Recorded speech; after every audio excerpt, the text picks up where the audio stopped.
Hi dears, welcome back to my YouTube channel. എല്ലാവർക്കും പുതിയൊരു വീഡിയോയിലേക്ക് സ്വാഗതം. ഇന്ന് ഒരു ഏർലി മോർണിംഗ് സ്റ്റഡി റൊട്ടീനുമായിട്ടാണ് ഞാൻ വന്നിരിക്കുന്നത്. ഇന്ന് ഞാൻ 4 മണിക്ക് തന്നെ എണീറ്റിട്ടുണ്ടായിരുന്നു. 6 മണി വരെ പഠിക്കാമെന്നാണ് വിചാരിച്ചത്. പിന്നെ പറയുകയാണെങ്കിൽ ഞാൻ NCERTൻ്റെ ഒരു ബുക്കും കൂടെ വാങ്ങി ഇന്നലെ. NCERTൻ്റെ ബുക്ക് എൻ്റെ കയ്യിൽ നിലവിൽ കുട്ടികളുടെ അടുത്ത് നിന്ന് വാങ്ങിയ പാഠപുസ്തകങ്ങളെ ഉണ്ടായിരുന്നുള്ളൂ, +1 +2ൻ്റെ. പക്ഷെ അത് ഇംഗ്ലീഷിലുള്ളതായിരുന്നു. കുറച്ചുകൂടെ എനിക്ക് കംഫർട്ടായിട്ട് മലയാളത്തിലുള്ളത് വേണമെന്ന് എനിക്ക് തോന്നിയിരുന്നു. കാരണം നമുക്ക് സെക്രട്ടേറിയറ്റ് അസിസ്റ്റൻറ്റിന് ഇംഗ്ലീഷിലുള്ളതാണ് നല്ലതെങ്കിൽ കൂടി എനിക്ക് കുറച്ചൊരു പരന്ന വായനയാണല്ലോ വേണ്ടത് ഈ NCERTൻ്റെ കേസിൽ. അപ്പോൾ മലയാളത്തിൻ്റെയും കൂടെ ഉണ്ടായിരുന്നെന്ന് ഞാൻ വിചാരിച്ചിരുന്നു. അപ്പോൾ വാങ്ങാനിരുന്നതായിരുന്നു. അങ്ങനെ വളരെ വൈകി. എനിക്കൊന്നും മിക്കവരുടെ കയ്യിലും ഈ ബുക്ക് ഉണ്ടാവും. ഞാൻ വളരെ വൈകി എന്താണെങ്കിലും NCERT എൻ്റെ ഒരു റാങ്ക് ഫലമല്ല, ഗൈഡും കൂടെ വാങ്ങിയിട്ടുണ്ട്. അപ്പോൾ അതിനകത്ത് നോക്കാമെന്നാണ് ഞാനിന്ന് വിചാരിച്ചത്. അപ്പോൾ ഞാൻ നദികളുടെ NCERT ഭാഗത്തിൻ്റെ നോട്ട്സ് ഞാൻ യൂട്യൂബിൽ നോക്കി പ്രിപ്പയർ ചെയ്തിട്ടുണ്ടായിരുന്നു. അപ്പോൾ അതും ഇതും കൂടെ ഒന്ന് കമ്പയർ ചെയ്തിട്ട് എങ്ങനെയുണ്ടെന്നൊക്കെ നോക്കുമായിരുന്നു. അപ്പോൾ ആ ചാപ്റ്റർ തന്നെ നോക്കാമെന്നാണ് ഞാൻ വിചാരിച്ചത്. നദീവ്യൂഹം എന്ന് പറയുന്ന ചാപ്റ്ററാണ് ഞാൻ ഇന്ന് നോക്കിയത്. അപ്പോൾ ഞാൻ നോട്ട് എഴുതി വെച്ച ആ സെയിം കാര്യങ്ങളൊക്കെ തന്നെ ആയിരുന്നു ഈ ബുക്കിലുണ്ടായിരുന്നത്. പക്ഷെ ഞാനത് നോട്ട് എഴുതിയിട്ടേ ഉണ്ടായിരുന്നുള്ളൂ, ഒരു തവണ വായിച്ചിട്ടേ ഉള്ളൂ. പഠിച്ചോയെന്ന് ചോദിച്ചാൽ പറയാൻ പറ്റില്ല, കുറച്ച് കാര്യങ്ങൾ മാത്രമേ ഓർമ്മയുണ്ടായിരുന്നുള്ളൂ. പിന്നെ കുറേ പിക്ചറായിട്ടൊക്കെ ചിത്രമൊക്കെ വരച്ച് ഞാൻ എഴുതിയുകൊണ്ട് അങ്ങനെയുള്ള കാര്യങ്ങൾ വേഗം ഓർത്തെടുക്കാൻ പറ്റുന്നുണ്ടായിരുന്നു. ഇതിനകത്ത് അങ്ങനെയല്ല, ഇങ്ങനെ മൊത്തത്തിലിങ്ങനെ എക്സ്പ്ലനേഷനായിട്ട് ഇങ്ങനെ കൊടുത്തേക്കാണ് ഓരോ കാര്യങ്ങളെക്കുറിച്ചും. അപ്പോൾ നമുക്ക് ഒരു തവണയൊന്നും വായിക്കുമ്പോൾ നമുക്കെന്നല്ല, എനിക്ക് ഒരു തവണയും 2 തവണയൊന്നും വായിച്ചിട്ട് പെട്ടെന്ന് അങ്ങ് ഗ്രാസ്പ് ചെയ്യാൻ പറ്റിയിട്ടുണ്ടായിരുന്നില്ല. ഞാനപ്പോൾ അത് തന്നെ 1 by 1 ആയിട്ട് 2-3 തവണ വെച്ച് വായിച്ചാണ് മനസ്സിലാക്കിയത്. 2-3 പേജ് ഞാൻ രാവിലെ നോക്കി.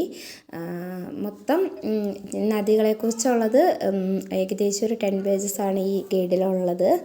അപ്പോൾ ഇന്ന് 10 പേജസ് പറ്റുവാണെങ്കിൽ നോക്കി തീർക്കണം എന്ന് ഞാൻ വിചാരിക്കുന്നുണ്ട്. ഇങ്ങനെ പെൻഡിങ്ങിൽ വെക്കുകയാണെങ്കിൽ, കാര്യം പറഞ്ഞാൽ 5 മാർക്കേ ഉള്ളൂ നമുക്ക് ജോഗ്രഫിക്ക്. പക്ഷേ അതിൽ റിവേഴ്സിനൊക്കെ ഒരു പ്രധാന ഇതുണ്ട്, മീൻസ് PYക്ക് നോക്കിയപ്പോൾ അങ്ങനെ തോന്നി. അപ്പോൾ അത് എന്താണെങ്കിലും സ്കിപ്പ് ചെയ്തൊന്നും പോകാൻ നമുക്ക് പറ്റത്തില്ല. അതുകൊണ്ട് ഞാനതൊന്ന് നല്ല രീതിയിൽ പഠിച്ചു പോകാമെന്ന് തന്നെ വിചാരിക്കുന്നുണ്ട്.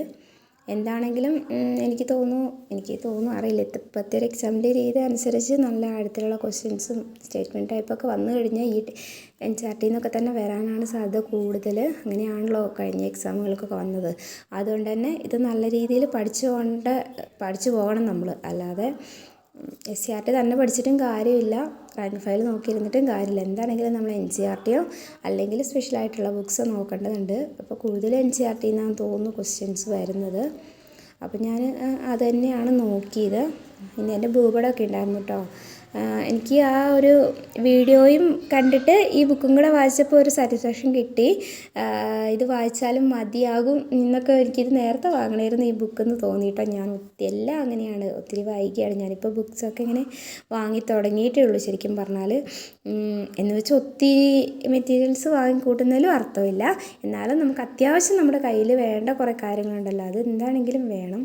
അതില്ലാതെ നമ്മൾ അല്ലെങ്കിൽ പിന്നെ നോട്ട് പ്രിപ്പയർ ചെയ്തുകൊണ്ടേ ഇരിക്കണം.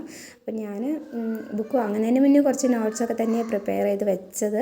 പക്ഷേ നോട്ട് പ്രിപ്പയർ ചെയ്യുന്നത് ബെസ്റ്റാണ്, മീൻസ് നമ്മുടെ മനസ്സിൽ തങ്ങി നിൽക്കും. പക്ഷേ എന്താ കുഴപ്പം വെച്ചാൽ നമുക്ക് എക്സാമൊക്കെ ഏകദേശം അടുത്ത ടൈമിൽ നമ്മൾ നോട്ട് തന്നെ പ്രിപ്പയർ ചെയ്തിരിക്കുമ്പം നമുക്ക് ഒത്തിരി ടൈം കൺസ്യൂമിങ് ആകും, നമ്മുടെ ടൈം പോകും. അപ്പം നമുക്കിപ്പോൾ ഇത്രയും വേഗം പഠിച്ച് പ്രിൻസ് കിട്ടുക, ക്ലിയർ ചെയ്യുക, അല്ലെങ്കിൽ മറ്റേത് ക്രാക്ക് ചെയ്യുക, അങ്ങനെയാണല്ലോ നമ്മൾ ഉദ്ദേശിക്കുന്നത്. അതുകൊണ്ട് തന്നെ നമ്മളിപ്പോൾ നോട്ട് എഴുതാതെ നമ്മുടെ കയ്യിലൊരു മെറ്റീരിയൽ ഉണ്ടെങ്കിൽ അത് നല്ലതായിരിക്കും. അങ്ങനെ വിചാരിച്ചാണ് ഞാൻ പെട്ടെന്ന് തന്നെ ഇത് വാങ്ങിയത്. വളരെ വൈകി പെട്ടെന്നെന്ന് വേണമെങ്കിൽ പറയണം. പിന്നെ അത് തന്നെ നോക്കാമെന്ന് വിചാരിച്ചു. ഏകദേശം 5 മണിയൊക്കെ ആയിട്ടുണ്ട്. ഇപ്പോൾ 2 ദിവസമായിട്ട് ഞാൻ 4 മണിക്ക് തന്നെയാണ് എണീക്കുന്നത്. അപ്പോൾ ഞാൻ കഴിഞ്ഞ വീഡിയോയിൽ കണ്ടവർക്കറിയാം, ഞാൻ പറയുന്നുണ്ട് മോള് അരമണിക്കൂർ കഴിയുമ്പോൾ എണീക്കലുണ്ട്, പിന്നെ കിടക്കുമെന്ന്. പക്ഷേ ഇന്ന് മോൾ എണീറ്റില്ല കേട്ടോ. ഇന്ന് മോൾ നല്ല ഉറക്കമായിരുന്നു. അത് ഒരു കണക്കിന് എനിക്ക് നന്നായി. എനിക്ക് കൺസിസ്റ്റൻ്റായിട്ട് ഒരു കണ്ടിന്യൂറ്റി കിട്ടിയിട്ടുണ്ടായിരുന്നു ഇന്നത്തെ പഠിത്തത്തിൽ. കാരണം മോൾ എണീറ്റ് കഴിഞ്ഞാൽ കുറച്ച് ടൈം അവിടെ പോകലുണ്ടായിരുന്നു. ഇന്ന് അതുണ്ടായിരുന്നില്ല, കാരണം അവൾ നല്ല ഉറക്കമായിരുന്നു. പിന്നെ അതുകൊണ്ട് തന്നെ പിന്നെ ഞാനിരുന്ന് 6 മണി വരെ പഠിച്ചു കേട്ടോ. എന്നിട്ടാണ് എണീറ്റത്. അപ്പോൾ ഇന്നത്തെ നോൺ GKയിലെ ജോഗ്രഫി പാർട്ടിൻ്റെ കുറച്ച് കഴിഞ്ഞിട്ടുണ്ട്, ബാക്കിയും കൂടി എനിക്ക് പഠിച്ച് തീർക്കണം. പിന്നെ ബാക്കി GK അല്ല കേട്ടോ, നോൺ ജി കെ എന്നു പറഞ്ഞു. അപ്പോൾ GK പാർട്സിൽ ഇനി നോൺ GK ആയിട്ട് മലയാളം, ഇംഗ്ലീഷും മാത്സും നോക്കണം. അത് പകൽ ടൈം കിട്ടുന്ന പോലെയൊക്കെ നോക്കാമെന്ന് ഞാൻ വിചാരിക്കുന്നുണ്ട്. അപ്പോൾ എൻ്റെ വീഡിയോ ഇത്രയൊക്കെ തന്നെ ഉള്ളൂ. 6 മണി വരെ പഠിച്ച് പിന്നെ ഞാൻ എണീറ്റ് എൻ്റെ ബാക്കി രാവിലത്തെ പരിപാടികളിലേക്കൊക്കെ കടന്നു. അപ്പോൾ നിങ്ങൾക്ക് എൻ്റെ വീഡിയോ ഇഷ്ടപ്പെട്ടു എന്ന് ഞാൻ വിചാരിക്കുന്നു. എൻ്റെ വീഡിയോ സബ്സ്ക്രൈബ് ചെയ്യാതെ കാണുന്നവരുണ്ടെങ്കിൽ ഒന്ന് സബ്സ്ക്രൈബ് ചെയ്യണേ, എന്നെ സപ്പോർട്ട് ചെയ്യണം. കാരണം എൻ്റെ ഒരു ചെറിയ ചാനലാണ്. എനിക്കിങ്ങനെ വീഡിയോ ഒക്കെ ചെയ്യുന്നതിലൂടെയും ഒരു ചെറിയ സന്തോഷമൊക്കെ കിട്ടുന്നുണ്ട്. അതുകൊണ്ടാണ് ഞാനിങ്ങനെ വീഡിയോസൊക്കെ ചെയ്യുന്നത്.